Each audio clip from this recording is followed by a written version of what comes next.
Hello, everyone, and thanks for joining me. Today, I wanted to talk about a very important topic that one must do before they invest in any individual oil and gas name.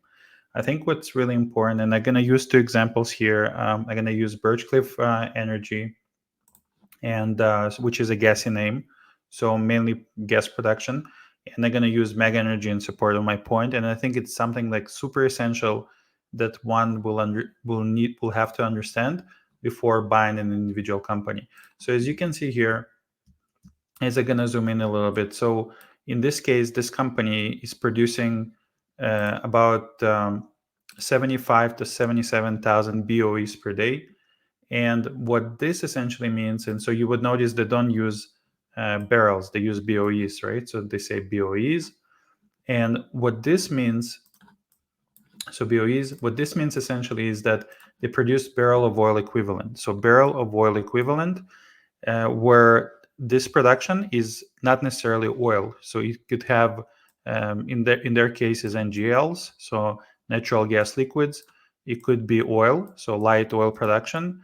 It could be gas, and so basically natural gas production. And in their specific case, also they produce a bunch of condensate, right? So which is a really good product. So condi.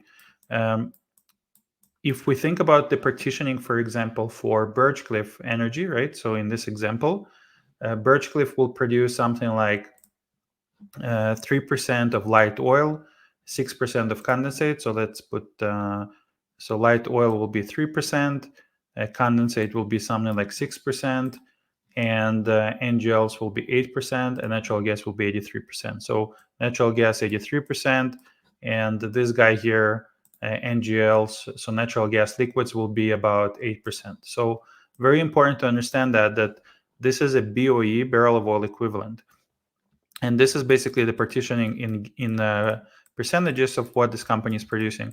And right away, you would notice that the production is mainly heavy on the gas side, right? So 83% is on the gas side, and that's why basically they're telling us here that sensitivity for free funds flow sensitivity, for NYMEX, Henry Hub, for Dawn, for ACO, right? So those prices are very important to understand, and obviously WTI, because it's a West Texas Intermediate crude that that basically oil is being marked at. Now, what I'm really wanted to talk about is that as we consider, so the one thing you must understand is that production, so it's not all oil is the same, and BOEs is barrel of oil equivalent, and this company is an oil and gas company, but most of the production essentially is, as specified here, is condensate, so C5, C6, hexane, pentane, gas, mainly methane, a little bit of ethane, oil, so lighter oils production, not heavy oil, and NGL, natural gas liquids, which is mainly propane, butane. So propane you would use for like barbecue propane, and butane for like ladders, right? So where you put in ladders. So very, very light materials. Now, within that context, something really important to consider is the enterprise value for the company. So enterprise value. Enterprise value is really a combination, and you can see here basically they disclose adjusted funds flow, F&D capital expenditures program, so what they're going to be spending, free funds flow, also known as free cash flow.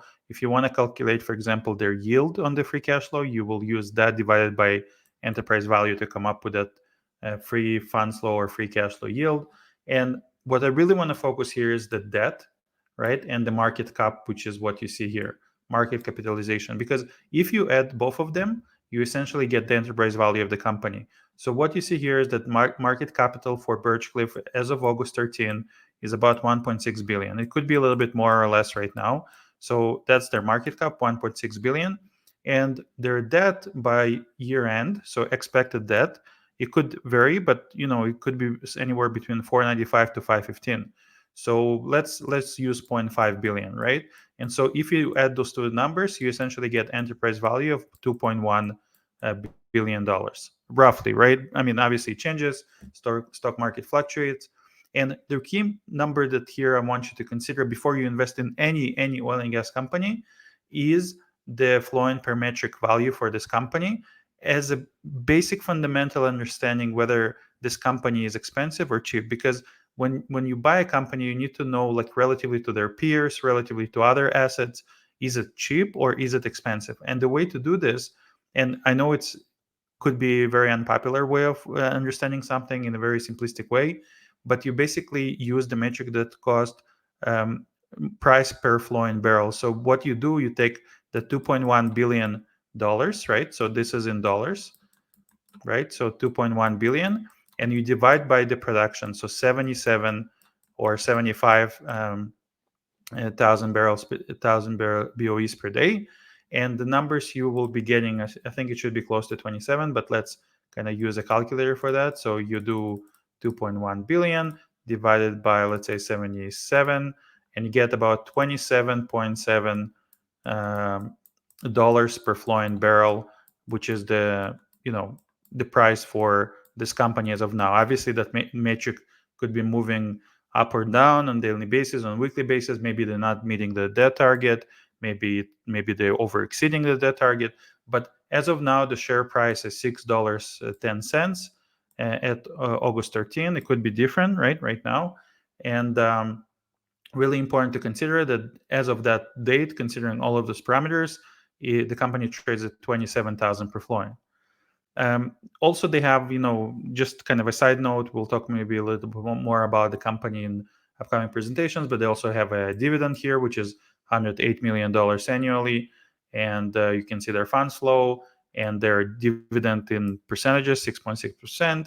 And you can see their 2P reserves. So 2P reserves usually stands for those are proved and probable reserves with at least 50% probability of being economically extracted. And therefore, you see a fairly big number here, right? So close to a billion BOEs. And then you see the reserve life index, which is about 8 years. And in 2P is 36 years. So they basically tell you, hey, we don't really have to buy anything, or we have sufficient reserves to produce our asset kind of economically. And they provide you some of those numbers while yielding basically that 6.6%. And we provide that sensitivity for the prices, as you can see basically here. But I think it's really important to, within the context of this video, to consider that this company, if you take the enterprise value and the BOE per day, trades at 27,000 per flow and 27.7 dollars per BOE, thousand, right? So thousand. Okay, so the other example I want to use, again, this is not a deeper dive on like Birchcliff or anything like this, but I'll quickly kind of use Meg Energy as an example of what's going on here. Now, Meg Energy does not have this oil partitioning. So as you can see here, this company is actually located in a different area on the map. It's more kind of towards Saskatchewan, where this one, Birchcliff, is towards more Grand Prairie and more on the kind of west side of the province, right, of Alberta. And these guys are on the east side, which is, and they essentially produce bitumen, right? So they produce bitumen. They say, about 105,000 barrels a day here on the 2P reserves for 50 years. They could do that. And their current production is about 104,000 barrels a day, which is, you can see here. And they use a metric called SOR here, steam to oil ratio, which is close to 2.4 to kind of indicate as part of their KPIs. Very low cost of supply is indicated here. But what's really important to consider, okay, that if we take the exactly same analogy that I shared before, is okay, Birchcliff traded at 27,000, 27.7 thousand per flowing barrel. What about Meg Energy? What are they trading at? So now we can see enterprise value here as of that date for that company when they show this presentation, which is, I think it's for August, could be very different right now. So enterprise value, they basically say it's 8.8 billion. 8.8 billion, and they produce, let's say, 104,000 barrels a day. And if you do a quick calculation on that metric, so 8, right? So divided by 104,000 BOEs, you get about 84,000 per flowing. So 84K per flowing, per barrel. And notice that here they actually say barrels. They use BBLs. They don't use BOEs like here. It's not barrel of oil equivalent. Is BBLs is actual oil. So the density of it is very close to the density of water. And they produce actual oil, like pure play bitumen. Now, oil prices, my understanding, declined since this presentation was made. So this enterprise value is not necessarily kind of reflecting right now. It could be somewhere like at 75,000 per flowing, or 74,000 per fluent. So this is not like exactly 84. But I think the key message here is really is if you think about comparing those two companies. So one major thing, and this is the part of kind of the context for this video, is one could say, well, Birchcliff Energy is much cheaper because it trades at 27,000 per fluent. And Meg is very expensive because it trades at 84. Right now, I think it's closer to 75. And my message to you is that this is not apples to apples. Those are very different products. For example, products that Meg will produce, like the bitumen, they'll produce the oil. The oil could be, it's kind of on the heavy side, so the molecule is heavier. So it could be used, in things like maybe asphalts or heavier fuels like kerosene for like jet fuel, right? Diesel, things like that. But something like propane, butane could be used to light things, and natural gas could be used as natural gas. And so the capital structure, basically the netbacks, the cost of supply are very different because those are fundamentally two different companies. In a sense, like if one owns both companies, you could say I'm a diversified player, across the energy sector. But I would encourage the first step, if you plan to own any energy plays, really to understand the EV, which is market cap plus debt, their actual production, and then that matrix, as well as for other heavier producers. And then I would encourage you not to compare those to each other if they don't really overlap in what they do. For example, a good comparison for something like a Meg could be more like pure play SAGD producers, so such as maybe Athabasca or Greenfire, or maybe like a Suncor or CNQ. Obviously, one needs to consider kind of uh, um, their refining businesses and such, and again, as mentioned here, need to consider their reserve life index and gross to P reserves, and PDP, which again, as I mentioned before, those are proved, developed, producing reserves, and take those into account.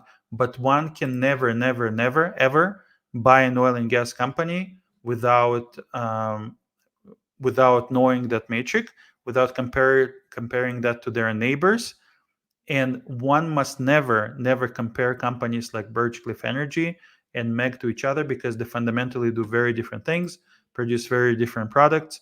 Their gas to oil ratio on their production is extremely different. And so one must really compare apples to apples. So likewise businesses to businesses that are comparable, versus comparing companies to each other, because very often I see people comparing apples to oranges and say, okay, see this is expensive, see this is cheap. So very much encourage everyone to kind of consider that at least, and hopefully it kind of helped you to get a better understanding. Let me know in the comments what metric you like to use when you invest in, if you invest in oil and gas companies, and what you found kind of useful here, or perhaps you see kind of any suggestions for what I shared so far. But yeah, thank you so much for listening to me. All the best.